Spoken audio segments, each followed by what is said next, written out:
Martin Luther King Day uh, version of the Seth and Jack show. And could you imagine an event more in keeping with the spirit of Dr. Martin Luther King than the exercising from our nation's capital of the greatest racist, worst president in the history of our nation, and the beginning, Jack, of our great national catharsis?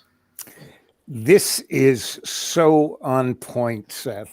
We are truly, truly blessed with probably the most interesting thing that's happened in the United States and the world in the last 100 years. And I don't say that lightly. No, I agree with you. We've had wars against fascists. We've had what I call the stupid wars like Vietnam and Iraq. Proxy wars. And it's all culminated into this 4 years of, how would you word it? I think history is going to view these 4 years as a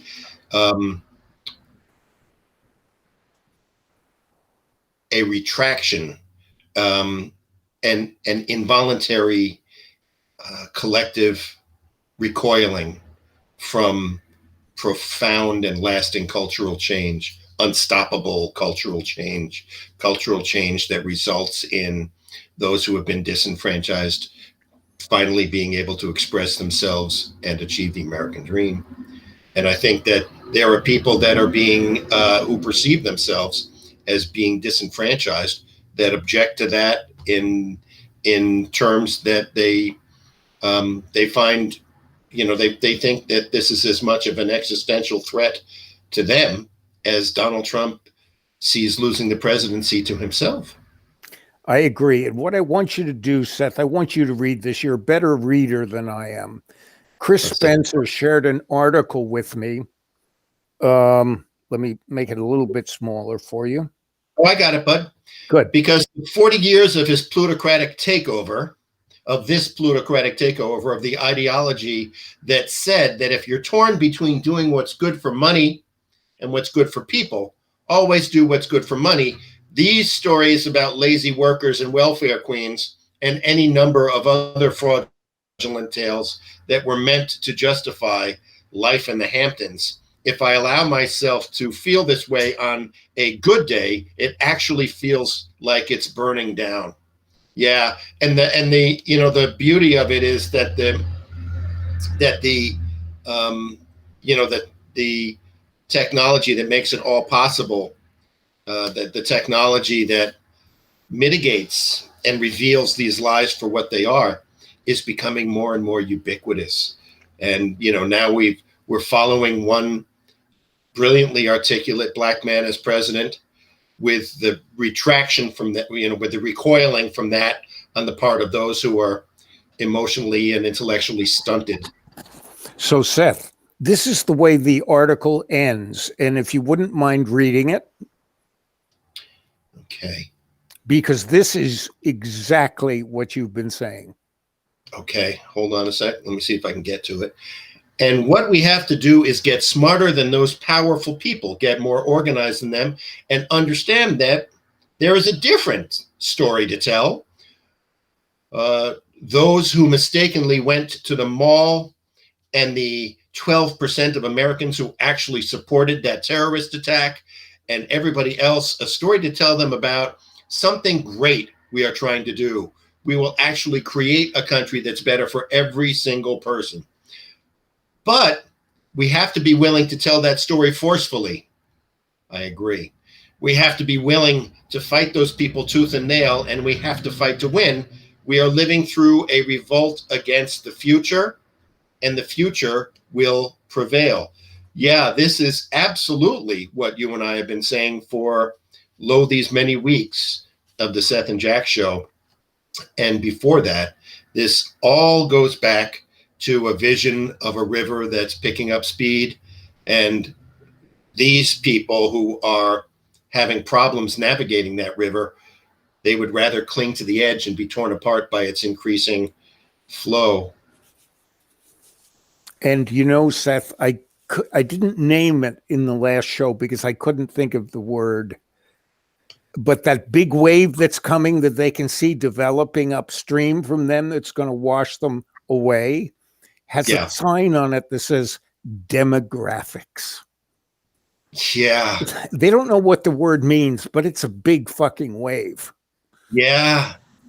Yeah, it is. It is. I just received a request, Jack, from a viewer to share the YouTube link. So I'm going to do that right now. I'm going to share the YouTube link on the Seth and Jack Show page, and then with this individually.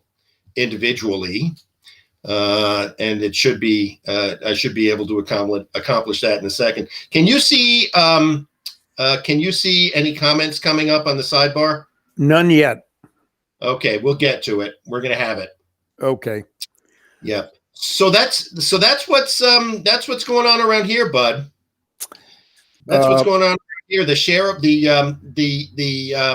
share of people who feel as if Trumpism is appropriate seems to be dwindling. I mean, just as if you use your eyes and you walk around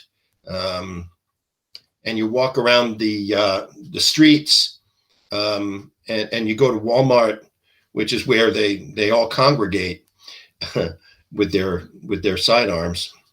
It seems like there's less of a Trumpist enthusiasm in public. I don't see nearly as many Trump lawn signs. Have you seen Trump lawn signs recently? Are they still out? I don't travel that much, as I don't drive around as much as you do, Seth. You would be more privy to that. What I did, though, is read an article last night about these pre-demonstrations in the capitals, the various capitals of the United States. Very few people are showing up. Yeah, that's going to be very telling. It's going to be the big disappointment, or maybe it's going to be the beginning of the big disappointment for these folks. Well, I think that what scares them is not the idea that these places are heavily defended. I think what scares them the most is they're looking at jail time, and so the felony selfie opportunity is dwindling in their minds as a statement of their beliefs. And I can only hope that is just a sign of what's to come in the next 2 days. I agree. And that the Biden administration, the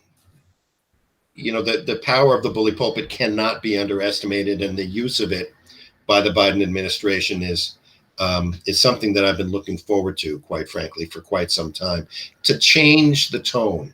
And now we're in now that Trump has lost his social media privileges, I saw and posted a statistic the other day that said that online disinformation has decreased by 73% since this fat load of garbage lost his ability to tweet. Wonderful news, Seth. I can't tell you. I want to run this thing up. I love this. I found this on Facebook, and read it for everybody because it is a true classic. 1939, Kansas wheat. When they realized women were using their sacks to make clothes for their children, the mills started using flowered fabric for their sacks so the kids would have pretty clothes. Pure kindness. The label would wash out. I remember this. I remember this part of history from believe it or not, I think I saw some of these dresses at auction in our great state. And I recall that. And that's kind of a cool time when Americans cared for each other. Interesting. We were talking, yesterday, you and I had a really great conversation about QAnon. We started on Friday, and we were talking about how QAnon has been described as a game that plays people as opposed to people playing a game. We were talking about, the implications of that and what that means for how we interact with our technology and how we interact with each other. And that, I kind of wanted that to be the theme of today's show. And we talked about this, offline. But I think part of the catharsis that we're all gonna need to go through. I need to stop wanting to kill people, 24/7. I need to be able to process and to not have the desire to kill people. I would much rather humiliate them into submission. I think that's very genteel, and it shows a process of developing toward adulthood. And I think in this context, Seth, that we can find help with this maturity process in all the signs that we're seeing now in what is happening to these people. They are self-destructing. Well, as long as I'm going to put up some statistics now for you, okay? This is CNN's coverage of recent polling. And as long as this is the case,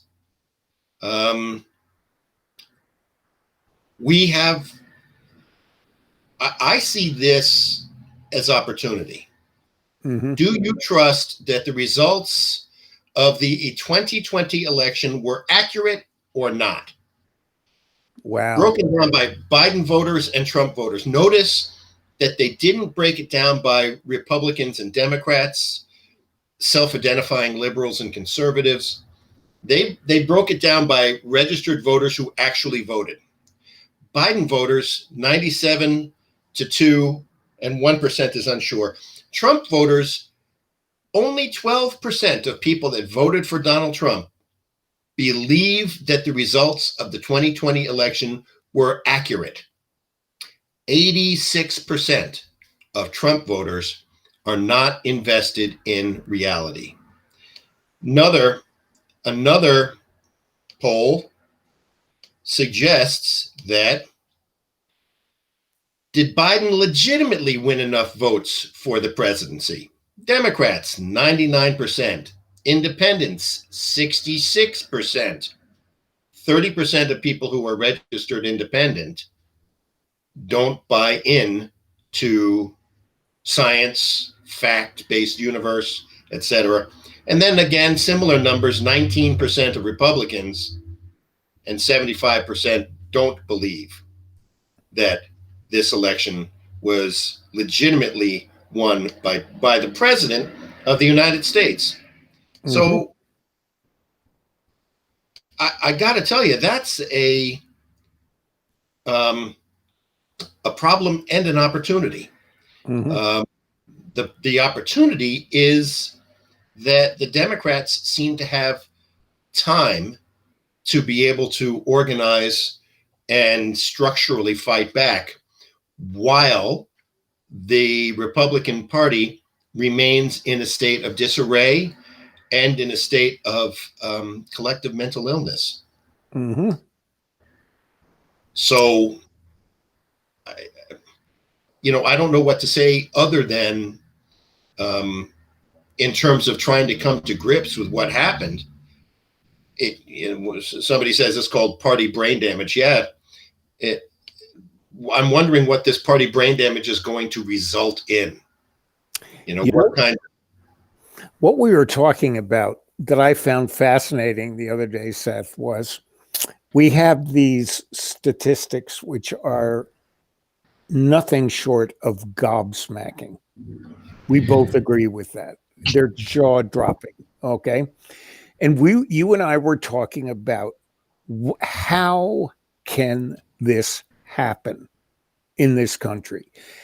Willing blindness and stupidity to such a huge degree that we almost don't believe it. It's Trump support. We almost don't believe it could be possible. And we started historically going back and trying to find how the American people were prepped for this level of lack of analysis, lack of understanding, intelligent forensics. And it's something I think that we should talk about for a little while. Yeah. Yeah. Start us off. What do you think is happening? What do you think is going to happen?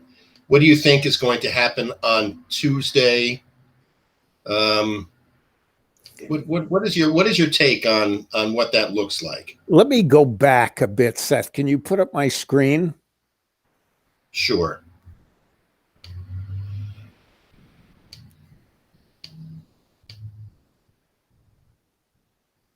It is a wonderful life, Jack. I want to talk about shortly the programming of America. And I'm going to talk about it from a very, very small window, but one that represents something that's very powerful and important, and that's television. It used to be what year was It's a Wonderful Life made? Seth, can you remember approximately? Late 40s? Mid 40s? Mid 40s, yeah, late 40s. Yeah. I want everybody to look at the lighting. When this film was made, this is the way the American public were shown reality. Not only are they the most 1946. Great. Not only just post-war. This was American optimism, which not only can you see in the casting, these beautiful white people, but also in the lighting. Also in the lighting, look at the way things were lit. This was reality. Notice that sconce in the background as a reason for the nice hair light on everybody. Look at the fact that they are hit right in the kister by a softed 2K, right? They're beautiful looking people with beautiful teeth. Look at the butterfly collection on the wall, the Christmas tree. This is what people were presented in the media as reality. Cut to the takeover of television. And when Ozzie and Harriet. Yes, when the television took over, it had exactly the same kind of lighting. Everybody looked perfect. Now, I remember, Seth, a family down the street had the first black and white television. They were the Daggetts, and Andy Daggett was a friend of mine. And we went over one night to look at his black and white television, and they had purchased a piece of cellophane that you could buy that had blue for the top third, brown for the middle third, and green for the lower third. And if you put it over your television, occasionally in a Western, it looked like you had color television. Now, combine that with the fact that all television was commercial television. The programs that were aired, and this has always been the case in the United States, the programs that are aired are the ones that are the most popular because so the commercial interests dictate the content because they want to sell their product, and they're the ones who pay for the show. This has not changed since the 40s. Think how many years. So you have the strongest, greatest, most powerful media in the world linked 100% with commercial interests. Okay, just that. The media is the message. Okay, just that will start to form a kind of public that can be manipulated through commercial interest, and add to that by the fact that this is the way everyone communicated, and it wasn't full duplex like the internet is. In other words, and the idea that there was a shared experience by millions and millions of people at once is absolutely novel in the human experience. Exactly. And it was single duplex. You couldn't respond. In other words, it only came to you. You couldn't go back on it. Same thing with newspapers, except you could comment in the newspapers. Television was much more ubiquitous. So we have this public sharing this experience, and at the same time, lighting, this little microcosm of untruth, developed over the decades because what it wanted to do, the lighting, rather than, you have to understand that in a film like this that we're looking at, It's a Wonderful Life, that the producers, because they dominated everything, said, I am paying a fortune for this star.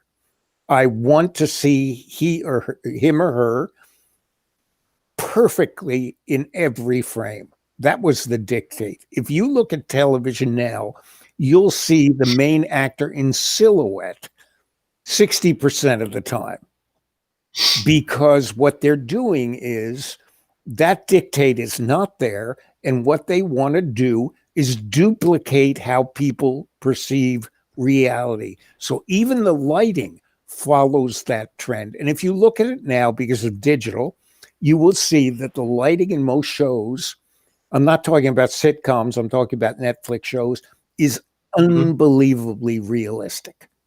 Okay, but what's happening here? The only reason the lighting has gotten like this is because they want to duplicate reality. Can I share an insight with you? Please. that came to me. Sorry. Struggling with a little bit of a head cold. I'm watching the AFC and NFC divisional games and the wild card weekend last week. Is this football or what is it? Stick with me here. Okay. It is football. But CBS and Fox, but I think mostly CBS. I could be wrong. I don't know which network it was. They now have on-field cameramen. And these cameramen are on the sidelines. And when there's a big play that is over, they isolate on the star player, mostly the quarterback, sometimes a receiver, sometimes a defender that makes a big play. But they get that person after the play is over, walking to the sideline. They get that person in frame, and wouldn't you know it, Jack, they heavily saturate the colors and selective focus in what we understand as portrait mode on our cameras. They switch the coverage to reflect what we do in our regular lives, and when we want to idolize or highlight our own narcissistic idea of ourselves, when we take a selfie and we saturate it and we put it through a Instagram filter or an Apple an iPhone filter, they're using that same technology on these players so that this unrealistic self-image or this unrealistic image of the human being is now infiltrating mass media. It used to be the narcissism of, I look like shit, so I better put a filter on myself, and I'll put a filter on this picture, and the subject will really pop. It'll stand out because we electronically manipulate depth of field,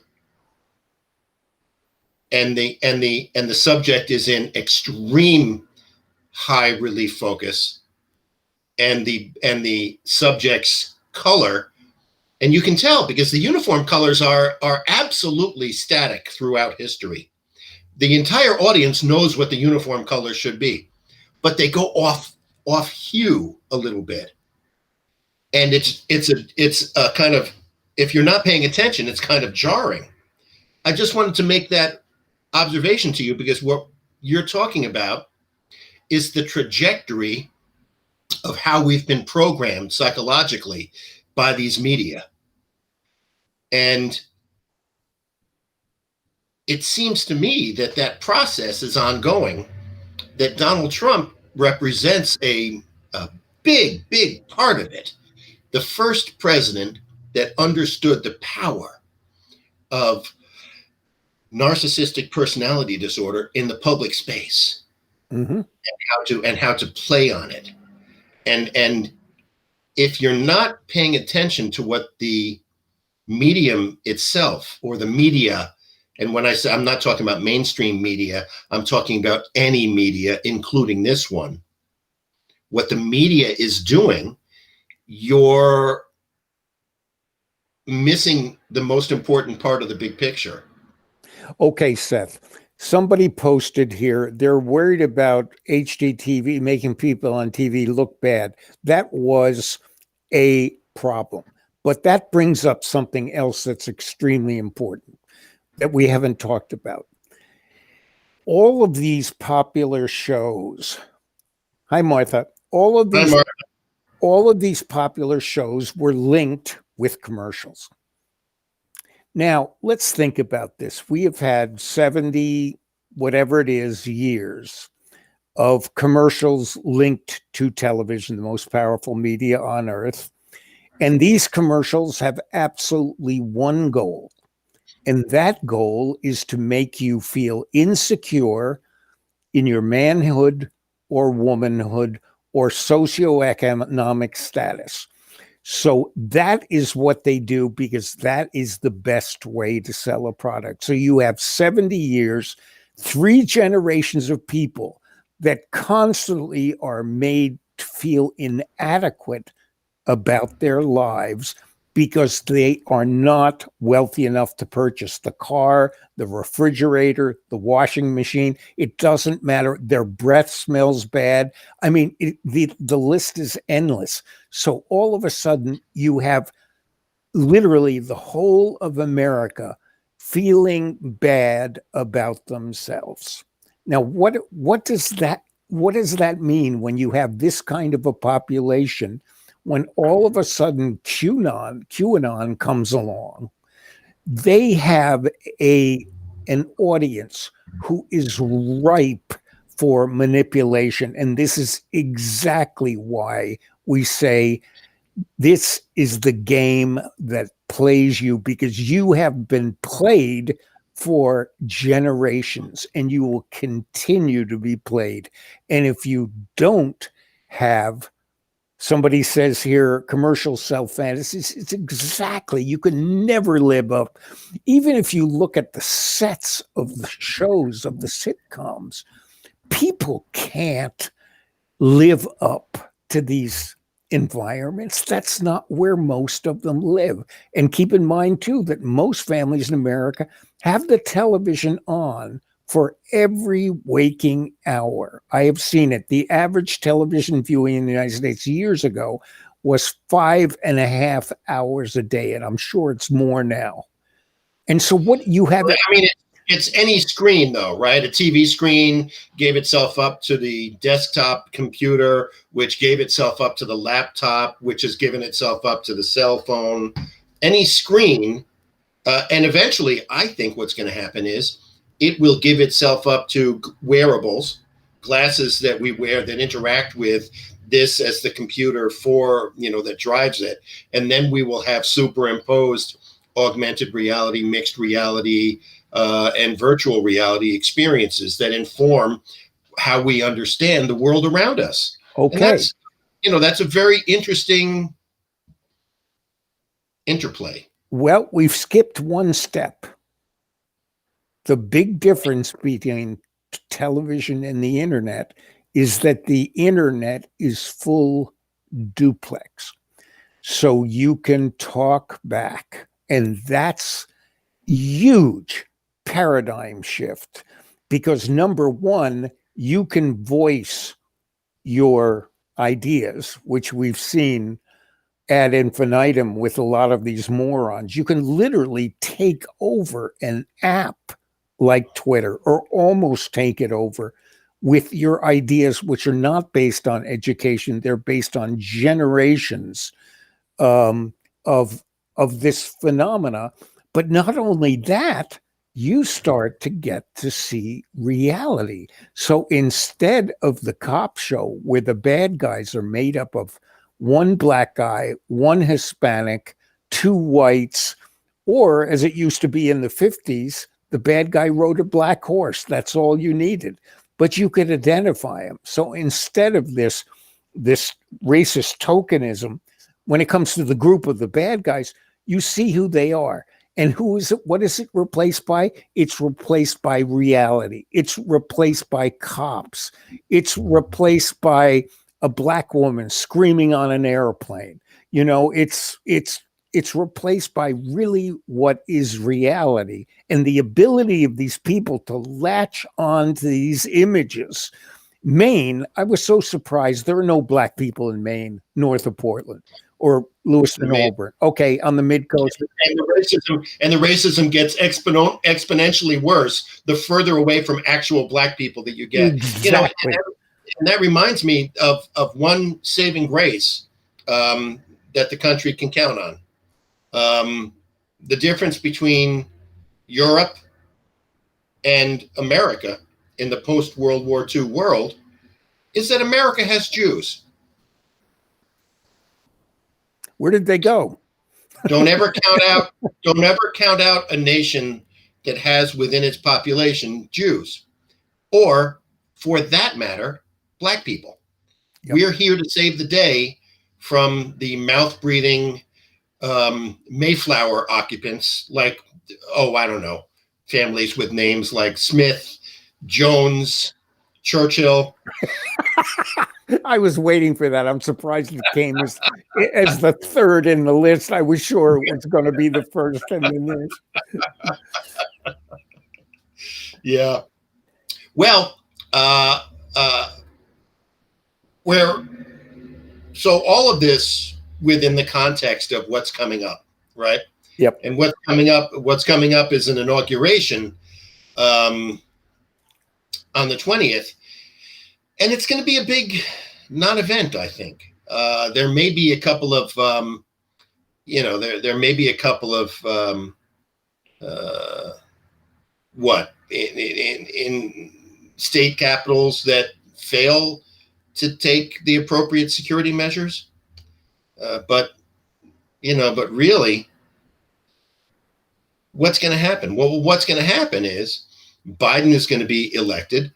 And then what is going to be inaugurated, and then the gradual unpeeling of the rotten Trump onion is going to start, and it's going to the big question that I think is on everybody's mind is, when do criminal liabilities start to stack up? And Rudy Giuliani this weekend, he shows up at the White House on Saturday looking terrible, by the way. He hobbled into the White House as if he had recently sprained his ankle.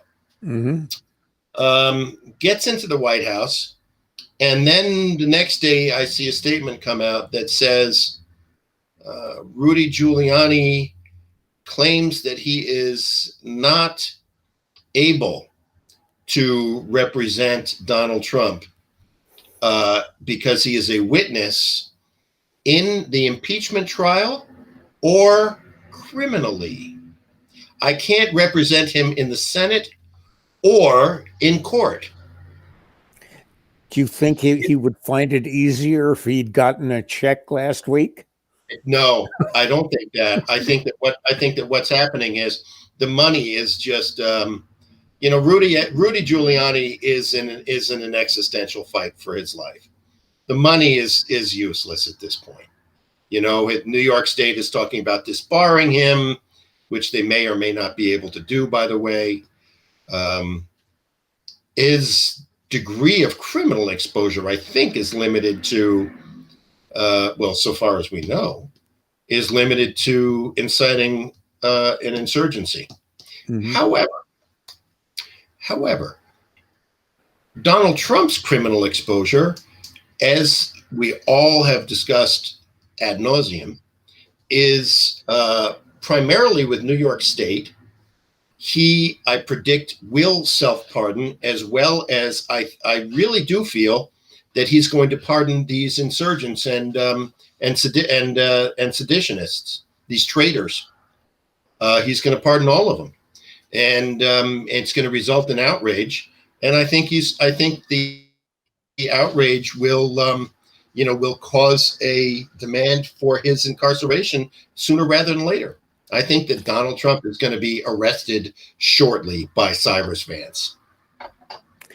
It's interesting.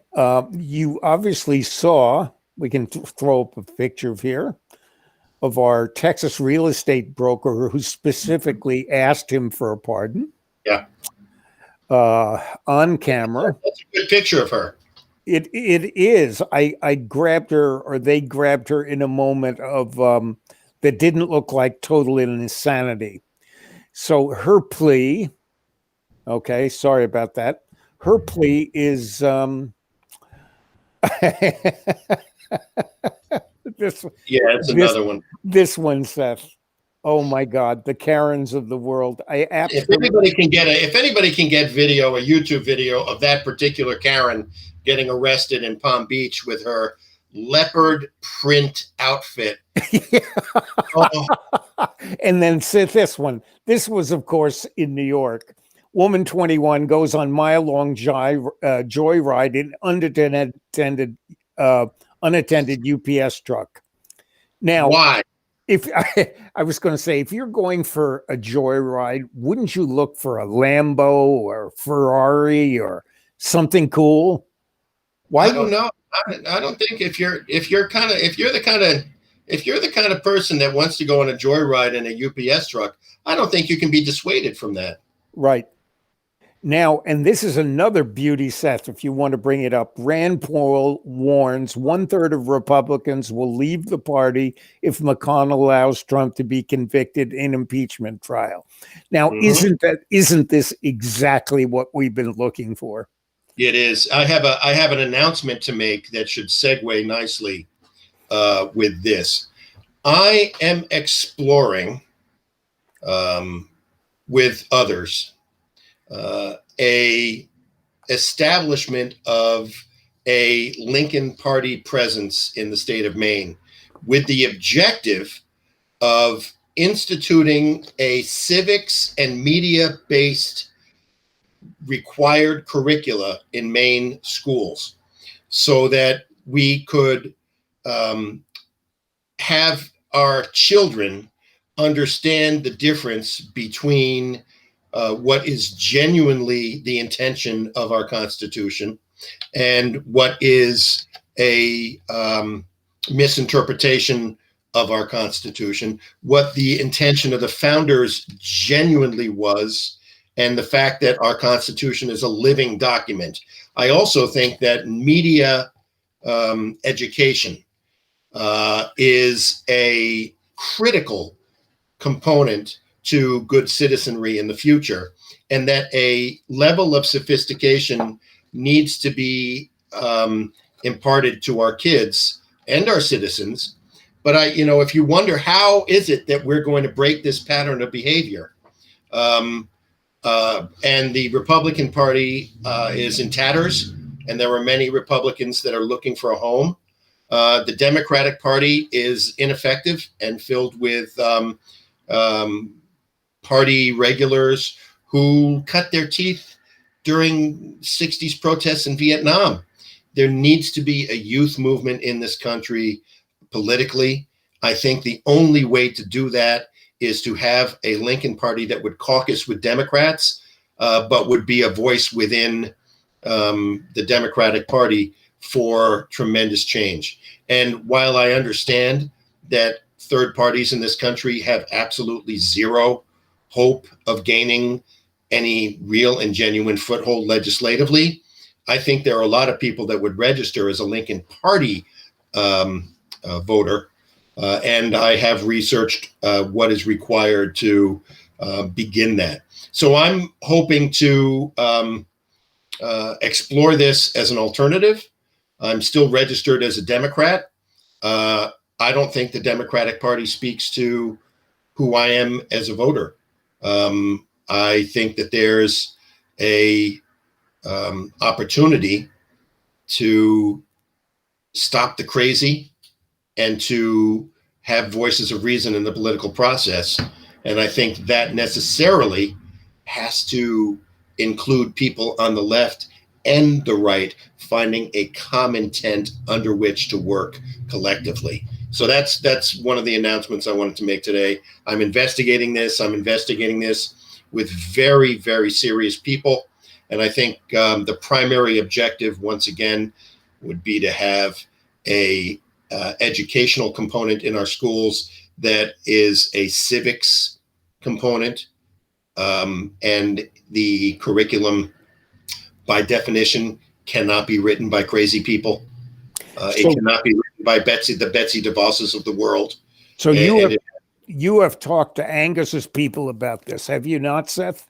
I'm not gonna talk about who is involved in the process, but I will say that I'm talking with very serious people on all sides. By the way, mm-hmm. I went right and left in these conversations, and there are people who are heavily involved in, and people who think that this is actually a very good idea, and these are very smart people in Maine politics.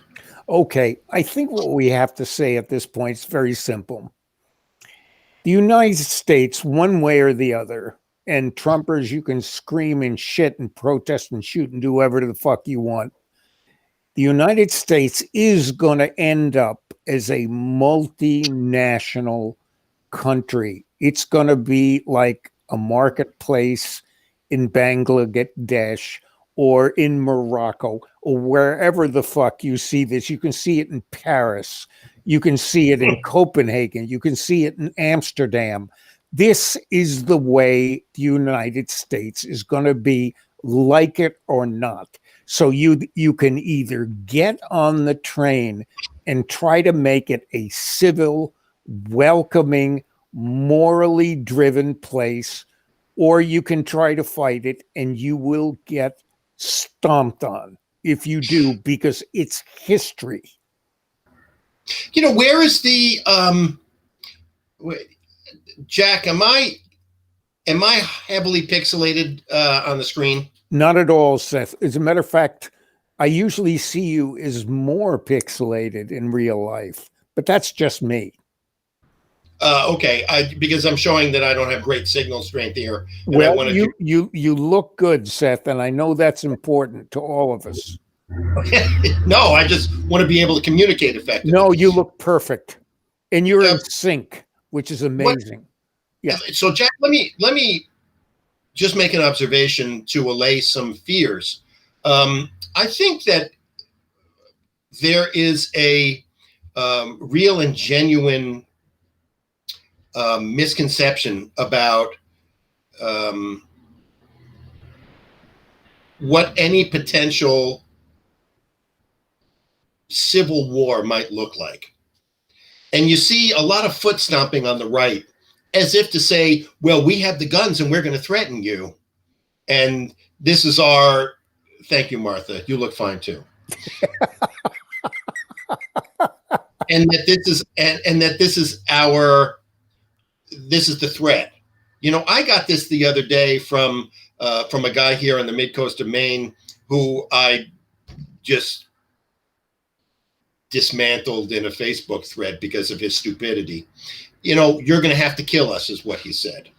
No, we're not going to kill you. We're not going to dirty our hands. What we are going to do is we're going to move forward, and you're going to watch in dismay, and you're going to have to either get torn apart by the river of change, or join us in the middle of the river and start swimming. Those are your choices. There is no civil war that's coming. Grow up. Stop pretending to threaten people that have guns with your guns.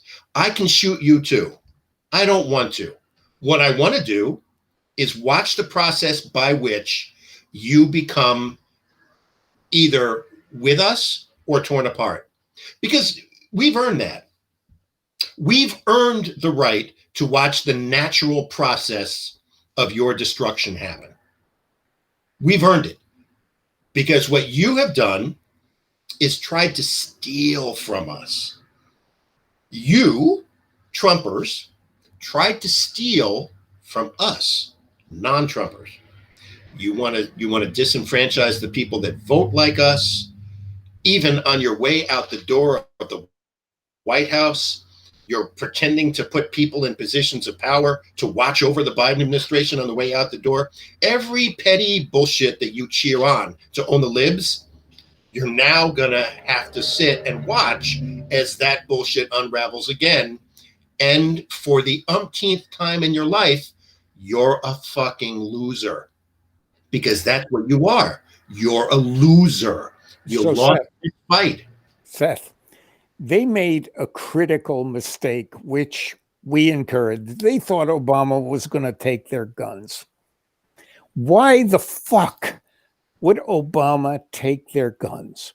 You have a group of the population who feel empowered because they have guns. If they feel empowered, then they're not going to do anything. But if you took their guns, they would feel like they'd been robbed of power. What? So why would you? What? The opportunity to parade like a collection of gravy seals on a state capitol and not do anything, because there is no end result that you can get. You have to gain power in this country politically, legislatively. This is what I'm saying, Seth. What I'm saying is that these guns are just a symbol of power. Yes, you could shoot Seth, you could shoot me. They're a symbol of impotence. Exactly. But if you convince them and let them believe it's a symbol of power, then you could control them. Because every year that tax form comes and you've got to pay money to the government that you hate. And do you do it? Fucking A, you do it. And then you go in and you take apart your AR upper and you polish it a little bit and convince yourself that you have power. You have none. You know, the only reason to engage in warfare is warfare based on resources. There's something over there that I want over here. I don't have it anymore. If the nation of Chad had a standing army and there was water across the border, sure, they'd invade that country because Chad is a landlocked desert nation in desperate need of water. But they can't. They don't have the political, they don't have the resources to do so. Jack, you and I live in the mid-coast of Maine. I went out of my house today, January the 18th, 2021, in shorts and a t-shirt. And I was perfectly comfortable because it's over 40 degrees outside. It's been over 40 degrees on a number of days this month, and it will continue to be unseasonably cool, warm. Maine now has the climate of what I considered southern New Jersey, the southern New Jersey of my youth. That's how intense the climate change has been here. But keep in mind, Seth, that the Gulf of Maine last year was the number one in the body of water that warmed the most in the world. Exactly. And what you don't hear is a lot of people on the right who are climate change deniers, you know, the Howie Carrs of the world, who, when it snowed, 10 years ago would get on the radio and say, climate change, it's snowing outside. Very good. Radio shtick. You want more radio shtick? Nope. Hey, let's have a cowbell for climate change. Okay, so Seth, I'm glad you can work the sound effect board. I think that's it's an actual cowbell. Look. See? I love it. Okay, Seth. I'm not going to shortchange you with an electronic cowbell, Jack. Jack, you are a Churchill. You deserve real cowbell. I'm not going to give you imitation cowbell. I wouldn't do you that way. Thank you. But Seth, let's take a little moment for humor. I have experienced Seth's doing his imitation of what's his name, Carlo Montalban, on Fernando Lamas. No, I need this. Fernando Lamas. Yeah, on the Johnny Carson show, sitting next to, who was it? The woman. Some chick with gigantic boobs. Okay, and he is going to, if we can ask him nicely and politely, he will do this for us because it is priceless. And action. So I'll set up the scene first. Carson, it's 1970 something. And Carson is interviewing a bimbo who is going absolutely nowhere in Hollywood other than Johnny Carson's office immediately after the show. 100%, no question about it. She has got giant boobs and she's showing them off, and she's a blonde, and she's, one or two tacos short of a combination platter. And the next, it's not Charo. It could be Charo, Martha. It's not Charo. And the next guest that comes on the show is Fernando Lamas, who was the height of cool, right? So Fernando Lamas comes on. He's introduced. Doc Severinsen plays the music. He sits down. He looks at Carson. Then he looks at this woman. Then he looks back at Carson. And he says, Johnny, this reminds me. The glandular system is the most important system in the human body.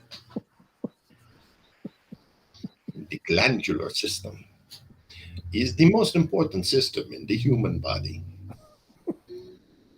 It's just one of those throwaway lines that you just, See, I told you folks that Seth was funny. He wasn't just a political junkie. And then Billy Crystal, usurped that so many years later on Saturday Night Live. Tell me, Jack, what is your definition of love?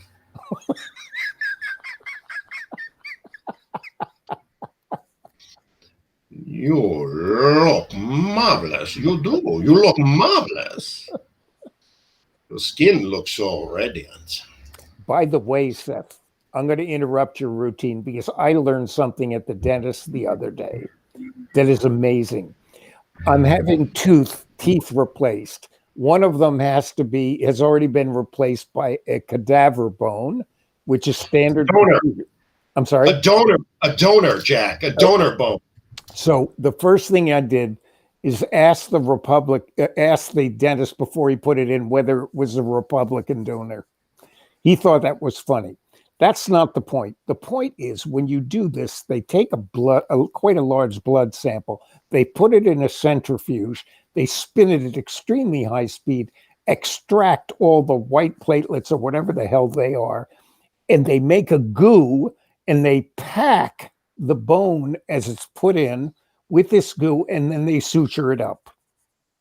That is you're wondering how this dovetails, Seth, and I'm going to get to that. This is the process because it heals 10 times faster. Now, what he told me, which I did not know, there is such a thing in LA called a vampire facial. It costs $750. They do the same technique with the blood and they rub it on your face. And because it's all it's your blood, it fills in all the crevices. So a lot of these folks have gone for vampire facials. Now, what do you think of that, children? No, I'm a Telecaster guitar killer, the serial killer of Telecaster guitars. Well, my man. Show you. This is Well, my man. here's one right here. Oh, here's another victim. Here we go. I don't see. Jackson Tooth Killer. Now, see that? That is a Telecaster killer. But let me remind you, guitar players, this fucker plays unbelievably well, and it's light, which I love. It's Okay. lighter. Yes. Notice that the knobs have been moved up so you can do a pedal steel more easily, which means you can ride the volume. And see that white plate?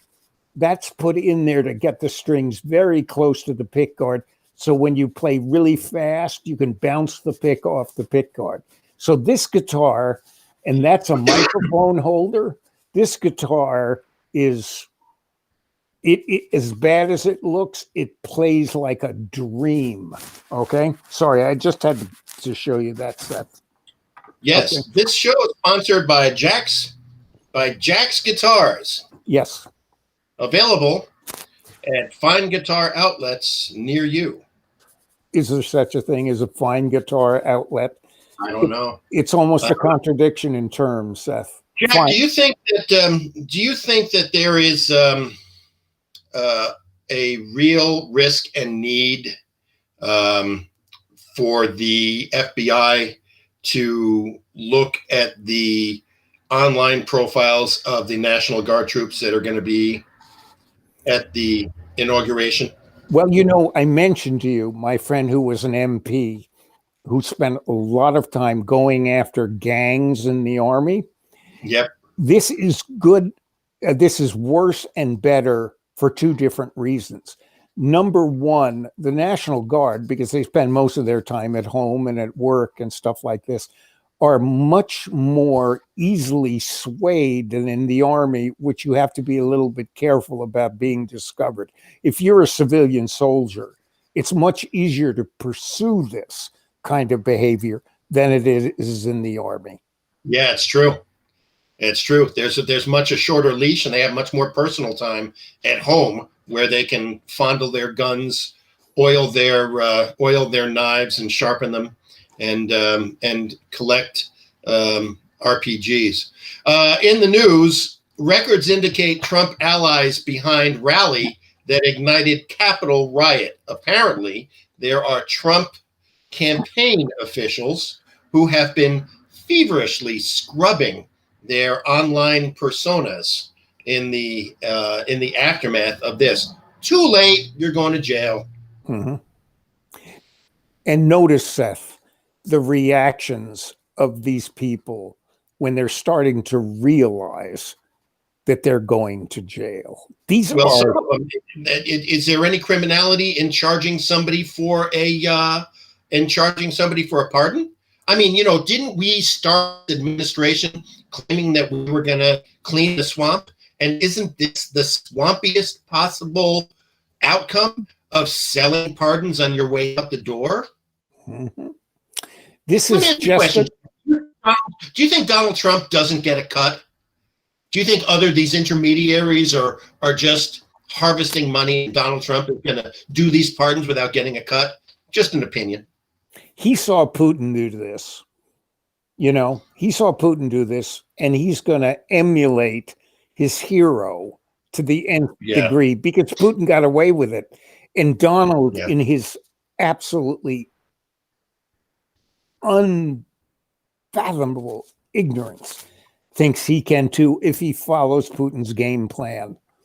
Well, I think there's probably good news for America. It's got to come out within the next 24 hours.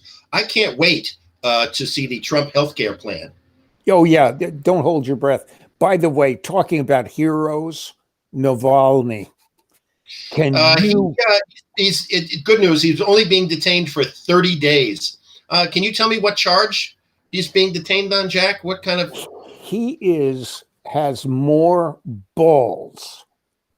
If you talk about the George Washington of Russia, this is the guy. Can you imagine coming back to Russia, knowing that his fate, when he's already almost died from Novichok poisoning, and coming back to Russia, there's somebody to imitate, emulate. I mean, an absolute hero. And he's Russian, Seth. Where's our Navalny? Well, he's going on trial on the 29th, and he faces a possible 3.5-year jail sentence. Let me just put it to you this way. If Vladimir Putin wants a 3.5-year jail sentence for Navalny, Navalny's getting a 3.5-year jail sentence. It's what the Russian opposition is calling a mockery of justice. This is the kind of country that Trump wanted the United States to be, an authoritarian regime, and we almost were turned into an authoritarian regime by Donald Trump. But he was too stupid to pull it off. What happens when the next Donald Trump isn't that stupid? That's what I want to know. Ted Cruz, yes. Now, what I want to talk about, Seth, is let's try, although we always fail, it's always fun. Let us try to predict what is going to happen in the next 2 weeks. So we know he's not going to get his parade. He'll be at Andrews Air Force Base on the 19th. He'll have a 21-gun salute. He'll have a red carpet. He'll have a band, a military band. And he will fly out of Andrews down to Mar-a-Lago, deposit him. The plane will fly back without him, obviously, because he no longer has, without asking Biden permission to use it. So he is there in Mar-a-Lago, and he gets the next day a series of 60 indictments from New York, probably 1 or 2 from Georgia, and 1 or 2 state charges from the District of Columbia. Let's talk Who is going to get him first? Yes, and what does the extradition look like? You know what? It's usually a courtesy. If the New York State Police go down to Florida to pick someone up, they usually make a courtesy call. Hey, listen, we're going to be there, and But unfortunately, Florida happens to be a hostile state government. The governor of Florida is a Trump apologist. We are going to experience some really great stuff in the next few months, including the list of people that get fucked with that we didn't expect to get fucked with, like Ron DeSantis, for example.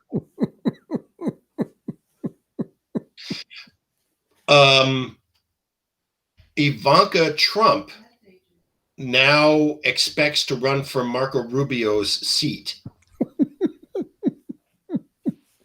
And you know something? Given Florida man and his profile, she may get it. But I think she'll be under all sorts of state pressures.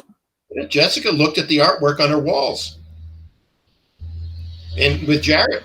Mm-hmm. I mean, these people have been active participants in an ongoing criminal enterprise for years. Let's not forget that the chief operating officer, the chief financial officer, of the Trump organization is a cooperating witness for the New York State Attorney General and Cy Vance. He was the one that crafted all of the collective grift. Now, remember, Donald Trump doesn't have a compassionate bone in his body. Donald Trump has no concept of empathy. Donald Trump's idea of family is people to steal from. The only way in which you provide an emotional value to Donald Trump is if you are a co-conspirator. And his kids, we're going to discover that his kids are front and center in the circle of people that you keep closest to you and those that you commit crimes with. And we're going to see that unfold. You don't see it now because they're lower profile than he is. They're obviously less tone deaf than he is, but they they have engaged in rampant criminality by all possible, the impression that I have, and the evidence is that they've engaged in rampant criminality. I agree. Don, Eric, Ivanka, probably Melania. Mm-hmm. But this is, the idea, obviously, investing in art to launder money is an old idea. Now, the interesting thing is, if you look at all the Trumpers that have been busted by people around them, the first husband, the school class, this phenomena is not just for the Trumpers. This phenomena is going to extend to his family. They are going to get turned in by their former confidants. Of course they will. And so, if you ask what is going to be, what the next couple of weeks are going to be, I think we're going to start to see the phrase, the quote, Trump crime family, the Trump crime family replace how we refer to them in the popular press. Interesting. Because it's gonna turn into, well, this is so outrageous. It's such an obvious ongoing criminal enterprise, and it all centers around Donald Trump and his kids. That's a crime syndicate under the name of Trump. So we'll start to hear it called the Trump crime family or the Trump crime syndicate. And then you'll see Michael Cohen, Mary Trump, all of these people that have been implying for years that this is what's going to happen. They are going to become more important as commentators as time goes on. And there will be an appetite. There will be an appetite to stop beating the dead horse. And then you will hear people say, if we want to be a nation with laws, we have got to do this, regardless of how much damage it does to Democrats in Washington, D.C. I agree. And like most politicians, many of them will chicken out. Yeah. You got to say that the ongoing fracture within the Republican Party is really going to be wonderful to watch. We've got Ted Cruz and Josh Hawley, who are going to be, they're going to be purged from the Senate. As this investigation goes on, we have a number of House members who we regard as you and I and anybody with a conscience or a human soul regards as absolutely onerous people who were involved in giving reconnaissance tours to people who were storming the Capitol, because they too are going to be indicted. They too are people who were under the thralls of authoritarian Trumpism and thought it was going to go on somehow. Mm-hmm. So it's going to be a really kind of fun time for us in the months that follow the Trump administration. I'm putting your screen up. What am I putting up? Oh, nothing. I'm just cruising to see what the latest news is. All right, I got you. No, well, I am too, and I'll happily share with you that there's nothing particularly earth-shaking. Well, who the fuck is Lil Wayne? Lil Wayne? I follow him like I follow football. Okay, right. What Lil Wayne do? Boy, he's been pardoned. We'll get. Oh, pardoned. He has. Yes. Well, he says we'll get pardoned. Because there's a whole list of white-collar criminals, about 100 of them, that are going to get pardoned. Well, if they pay up. Yeah, true. There is a solution for all of this, Seth. Okay? Oh, really? Yeah, well, there's a solution for a lot of our problems here, and it's not overturning, what was that? Anyway. Here's the solution. It's really easy. You take white-collar criminals and you treat them on the state level, and then you send them to Dannemora, you send them to Attica, you send them to the worst federal prisons or Rikers Island or the Brooklyn House of Detention. They do not go to country clubs. You would Nope. see white collar crime go down to 5% of what it is now. Why don't they do that? In this in this wonderful joy of democracy and equality, shouldn't white collar criminals go to these kind of institutions? Without question. That would so, because they're such pussies, these people, that it would just knock the without question. And you know, the idea that we could see these villains finally get their just desserts is really great. Now, who are we going to get cheated out of by Donald Trump? Because now Donald Trump is the most petty and vindictive human being on the face of the planet, as can be evidenced not only by his historical actions, but by his recent actions, you know, signing contracts with logging and oil companies, you know, to take over parts of the American wilderness, his placing of loyalists in positions of power on his way out the door that won't last. I mean, he's doing anything in his power to fuck with Joe Biden on the way out the door in you know, in just an unbelievably petty and meaningless effort. And you know, it's the same spirit as these people. Let me see. Who are those people? I can't really see it, Seth. Republicans? It's the hashtag. It's the main pickup truck with the hashtag fuck Mills. Why? Oh. Why? What has she done that is, other than trying to save your life, what has Janet Mills done that is so objectionable? Well, let me just, I know we're running a little long. Let me just close. Let me not close. Let me just offer this thought towards the end of the show. There are a lot of things that these people are reacting to that the reaction seems disproportionate to the actual thing that they're reacting to. 5G. The whole craziness around 5G is an absolutely perfectly crystallized version of the fear of change. You are literally creating paranoia about a technology that brings information to you faster. I don't think that's 100% true. I have a feeling that there are physical downsides to 5G, okay, that have they've been publicized, but they haven't been taken up by the media. Oh, yeah? Yeah. But I also think building number seven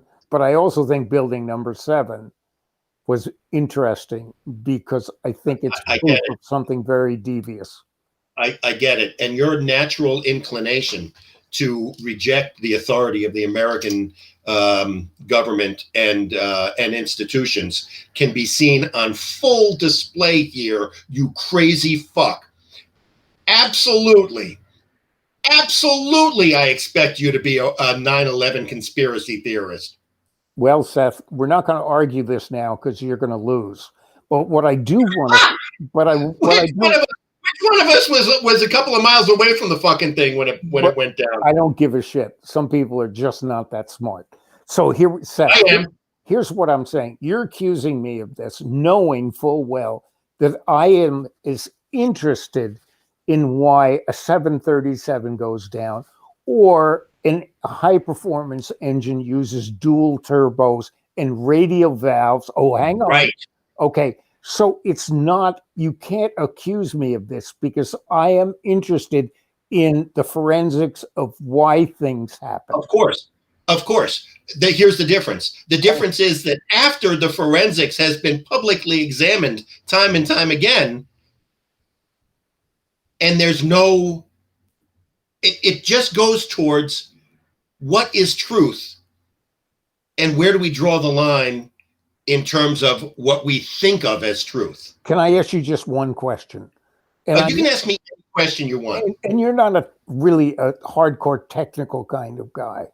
I want to. No, I get bored. You know, I don't really. Yeah. I can't get too granular and in technical details because it starts to turn into like oatmeal for me. It's like the white on the screen of the television. I can't process it. It's not that I don't have an interest. I mean, I passed the Series 7 examination and the Series 63 examination, and that was the most detail-oriented shit I've ever done in my life. That was the high point of your life, so don't regress. It was a low point of my life. So, Seth, I'm going to make talking to you is the high point of my life. I'm going to make this really simple for you.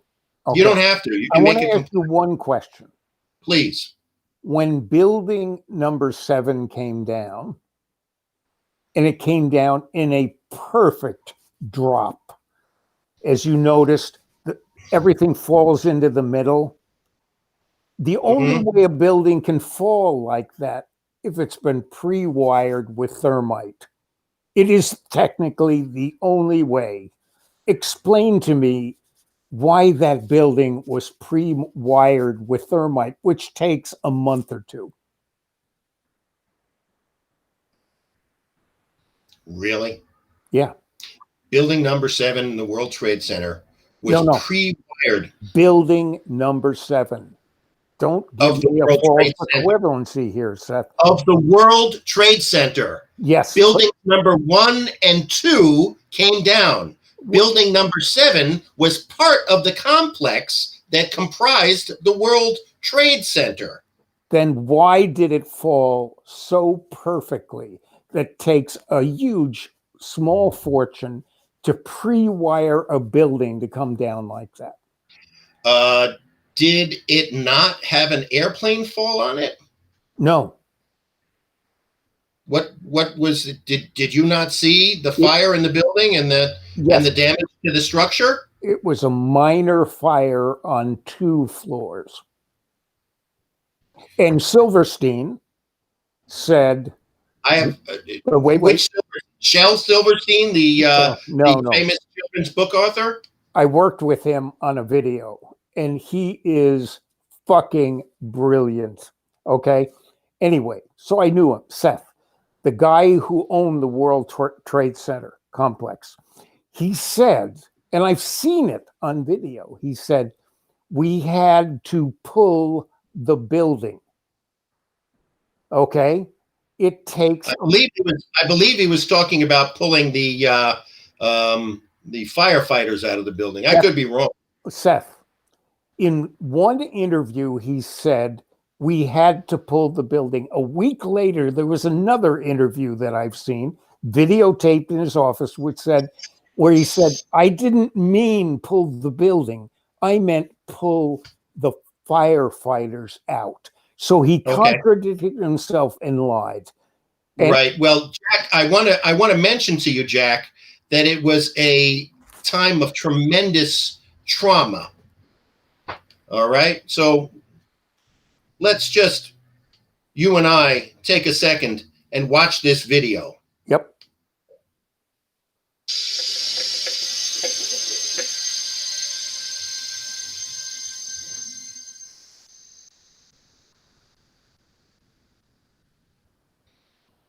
New York City, 2001.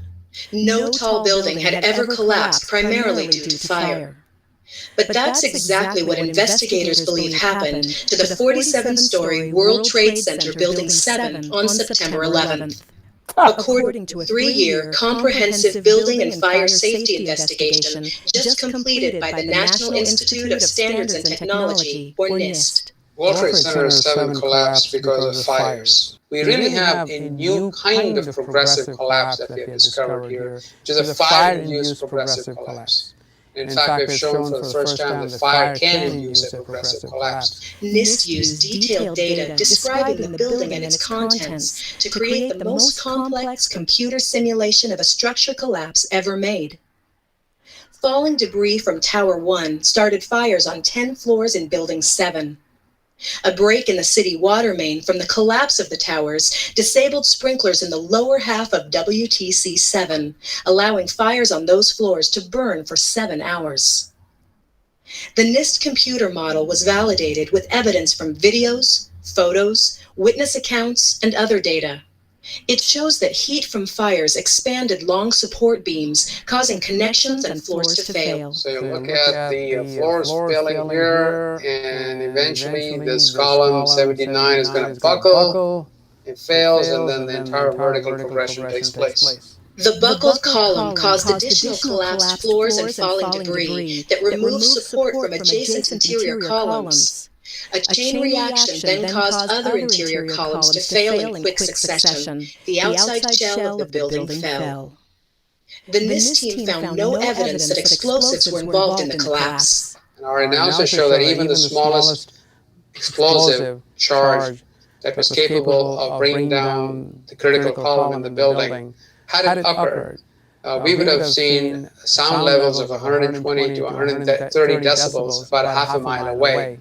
That would have been an incredibly loud sound, and that sound was not picked up by any of the videos or witnesses that we have talked to. The team found that World Trade Center 7's design was generally consistent with the relevant building codes when it was built. Our high-rise buildings in this country are very, very safe. Having a collapse of this nature is a very rare event. Nevertheless, to ensure that buildings do not collapse in fires, even when sprinklers fail or are not present, the NIST team urges reevaluation of the fire performance of structures with long-span floors and other design elements similar to WTC-7. The team's report also calls for stronger codes, standards, and practices so that other buildings don't suffer the same fate. Well, there you have it, Jack. Bullshit. Okay. So I would, I understand that there are other, interpretations of what happened. Those are structural scientists without a dog in the fight. And, let's just go for full disclosure here. I don't give a fuck why number 7 World Trade Center fell. Unless, of course, the people that think that it was planned that way also believe that the United States government was responsible for flying the jets into the World Trade Center, which it wasn't. That's not a logical conclusion. Once again, you've given me a false premise. Those are not the same people.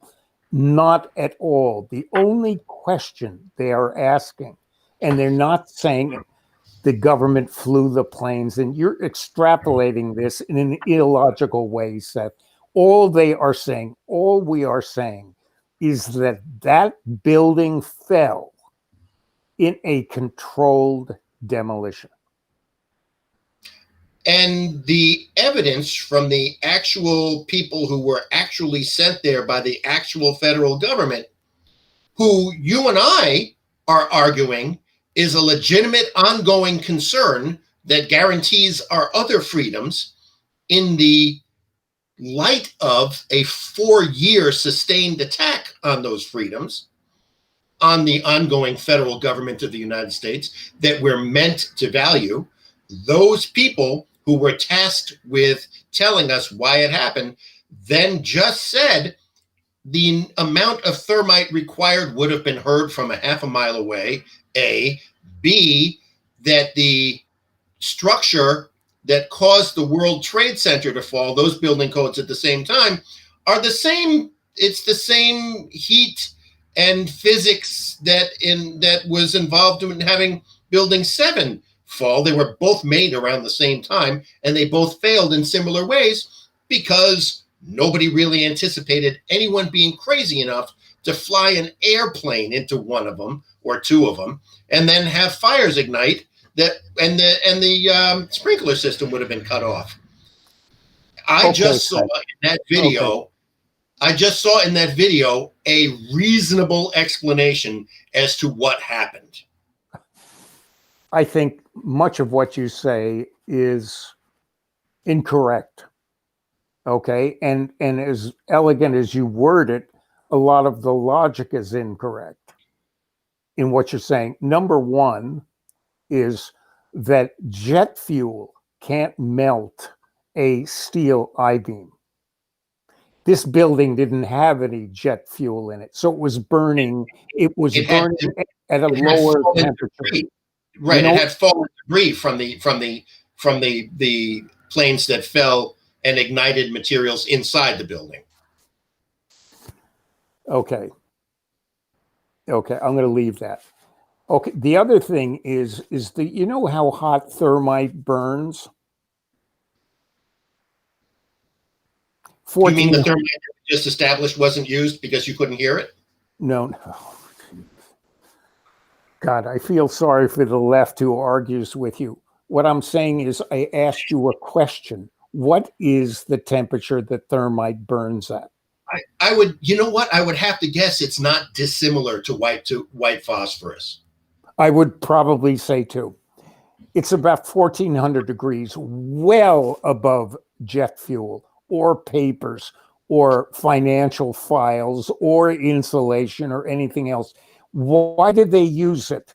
Because it can instantly cut through when it's wired around the beam, and they do it at a 45-degree angle on every pillar.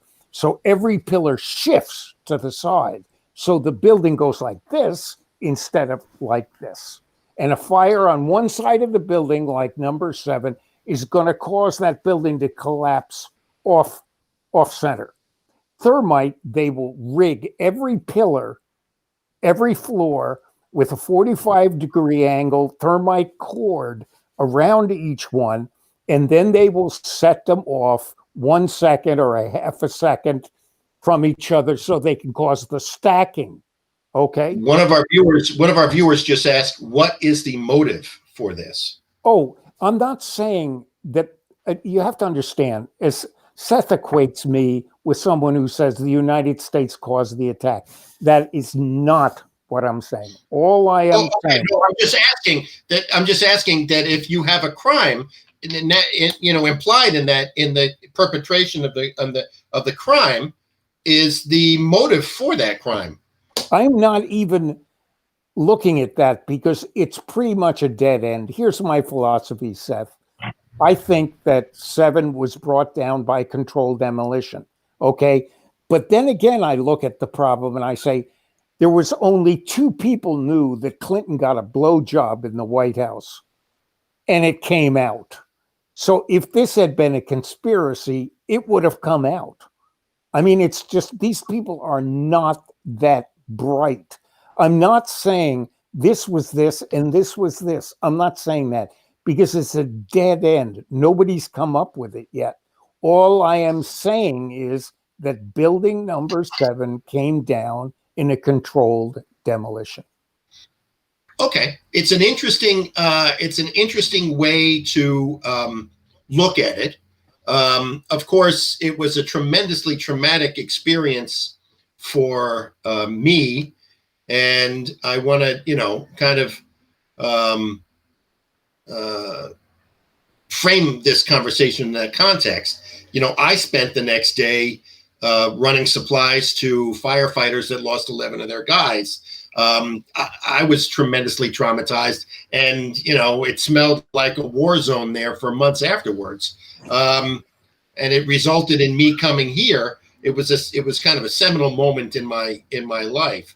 So it's difficult for me to talk about it without generating a lot of emotion and anger, because I think it was, in retrospect, the friends that we lost and the changes to the city was for no effect other than fighting the same kind of tribalism that we're fighting now.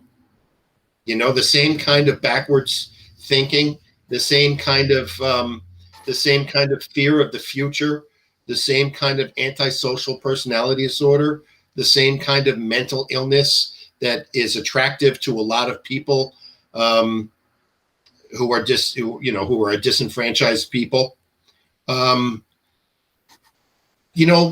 Fail Qaeda is not a lot different than Al Qaeda, and it comes from the raid on the Capitol building comes from the exact same place as 9/11. It's okay, Seth. You are attaching yourself, and I understand that, to 9/11, and that's partially because the optics were perfect. But if you look at the world since then, and look at the number of people that were killed in the World Trade Center. What does that mean? The optics were perfect? The optics were perfect. Huge, iconic buildings coming down, people jumping out of windows. It was a traumatic experience for people. It wasn't. I don't associate with it because of the optics. It was a traumatic experience for everyone. I agree 100%. I'm not saying that experience didn't exist. What I'm saying is, globally, the optics were unbelievable. And I could talk about that ad infinitum. I'm not going to, because you understand what I mean. The Trump administration, until the demonstration at the Capitol, did not have optics that described the level of mass murder that he committed that far, far outweighs 9/11. It just didn't have the optics, Seth. That's what I'm saying. I'm saying that sits in our imagination for every reason in the world. Number one, we never thought we'd be attacked on American soil because we are spoiled shitless, okay? And the American people think they're somehow above this. It's one of the reasons for the shock. But if you compare it to the Trump administration, it is minuscule, except for the shock value. My point was it comes from the same emotional place. It does, but they're people who believe in their cause, and just like the Trumpers do, exactly the same place. Quasi-religious, political, indoctrinated stupidity. Yeah. But of course, I would say that Al-Qaeda, or whoever it was who were behind it, the Saudis, they in fact had more of a reason for doing what they did than we do, or than the Trumpers do. They had a better excuse. I can't help but think about the talk that I heard, in which a guy who had traveled to the Middle East was talking about the incursion of technology and cell phones in the 1990s, the incursion of satellite televisions and American television programs and European programs, and what that impact on a traditionally nomadic people was, and the threats that brought with it. So once again, Marshall McLuhan, the media is the message. If you threaten people with things that they can't handle seeing, they react in ways that are negative. And that's why we started the show talking about the lighting on, It's a Wonderful Life from 1946, and how television has influenced the human brain. And we end up talking about optics of terrorism. It's a through line that just continues to demonstrate the absurd value that we bring to people 3 times a week on this show, Jack. Where else can you hear about the optics, the things that we see, where else can you get 94 minutes of that in your life? I ask you. Or QAnon, the game that plays you. Nobody is talking about that, but you and I, Seth. And you know why? Because the same thing. How do we visually process it? It's the same thing with the virus. Like, you and I know there's a fucking virus out there that can kill you, but these idiots that can't see it don't process it. The The same way they can't see climate change, they can't process it. They can't buy into concepts that challenge their worldview. So imagine if the World Trade Center visuals could be attached to the coronavirus. Right. Every day. Yes, which they are. Every day. Every day. Every day. You would see that in the news, a visual with that impact. They cannot, they could process that. They can't process people in hospital hallways because they can't empathize and identify with the collective. Yep. Just give me 1 second. I'm gonna get it for you. Okay. In 1 second. I'm gonna show it to you in 1 second. Here's the image. Here's the image, Jack. Here's exactly what you're talking about. Without question, this is the guy.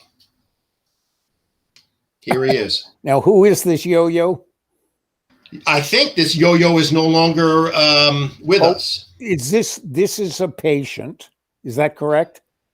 I thought it was an anti-masker. I'm sorry. No, this is a patient on his deathbed who refused to wear a mask.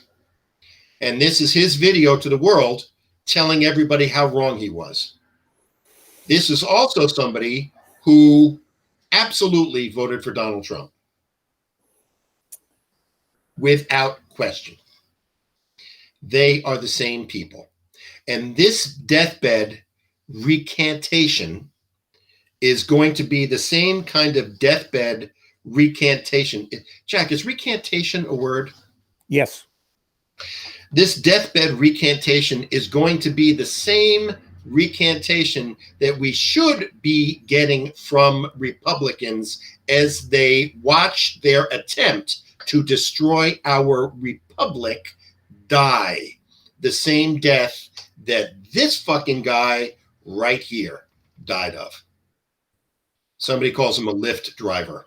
May have been. Somebody also commented that bodies in Central Park, that's not enough because most of the country sees Central Park as covered with bodies anyway. It's got to be bodies in their living room of their grandmother's house. And then and only they will get it. Nobody that lives around them is going to get it. Nobody that they go to church with is going to get it. That is the most arrogant fucking thing in the world. Is pastors like that asshole in northern Maine, the one that had the plane? I mean, that is unconscionable. You motherfucker are going to hell. Okay. And it's amazing to me. These fucking people are unrepentant. Unrepentant. Franklin Graham comparing the impeachment of Donald Trump to the death of Christ. I'm sorry, Franklin. Have you read the Sermon on the Mount recently, sir? Have you read it? Or do you just pick and choose the words of Christ that you would like to implement in your life? By the way, he was Jewish. You know, what just goes to show are the limits, the unlimited lengths people will go to in defending their narratives. The bimbo that asked Trump for pardon, and her defense is the president told me to do it. Not only that, the lady in the leopard skin outfit in Palm Beach, she cannot possibly conceive that her behavior is so abhorrent because her behavior is exactly the kind of hateful Trumpist behavior that he told her it was okay to do. She can't possibly conceive that the police officer has the right to impose a law that the rest of us abide by. The same way as this Bobbitt, is that her name? The congresswoman and these congress people, they felt that they had a right to go let seditionists into our nation's capital and do reconnaissance because her gun rights are going to be taken away by Nancy Pelosi. she is not allowed to wear a gun on the House floor. Well, guess what, princess? If you openly plot against your own government and you own a seat in that, and you occupy a seat in that government, guess what's going to happen to you and your fucking gun rights? Guess who doesn't get to carry a gun? Felons. That's who. Unbelievable, Seth. We cannot stop until we fucking right this ship. And righting this ship just happens to coincide with the punishment we are all so desirous of seeing happen. And those white people, because that's what they are, refuse to admit that that code of justice can refer to them. It's incredible, isn't it? What the fuck are you people thinking? What the fuck, man? What the fuck is wrong with these people that think that the rules don't belong to them because don't apply to them because they're white? Do you have any idea how many white men voted for Biden? 20%. What the fuck? Do we occupy a portion of white male America that is the only portion that is secure in their own masculinity? Keep in mind, Seth, the historical discussion that we had at the beginning of the show. This is it. This is why only 20%. This is what, just track it. Just track it through the decades, and you will understand 100% the Trump brain. And then you will understand the 20%, 100%. Yeah. And you will understand why the game can play them. Yeah. Yep. They have been failed by an educational system that left them behind. We have left behind. Our culture has not picked up who it needs to pick up. And that's why I am so motivated to have a required civics curriculum in this country that is informed by real American patriots, not gun-toting American patriots. I agree. But what I would say, just as a caveat, is that the educational system didn't fail them. It was replaced over decades by other systems, primarily media. Yeah. And in that process, the educational system became an extension of the norms and aspirations of the media. Do you know one thing that this state's government did years ago that I think was both brilliant and at the same time a tremendous disservice? I think that the state government implemented the dissemination of laptops to every student in a main school, but the kids use these laptops to develop an online life.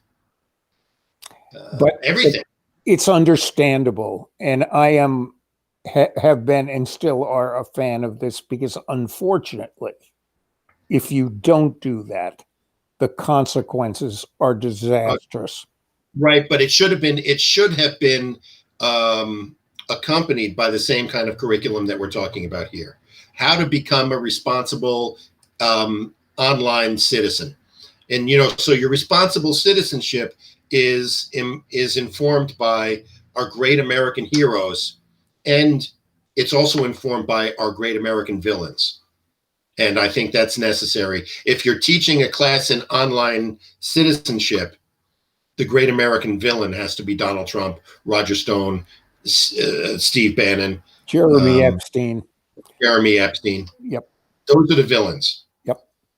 And you're 100% right. I mean, I was involved with a friend of mine when this whole laptop and school things came up.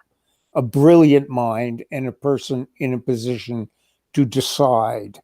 And I heard the pros and cons. I heard everything.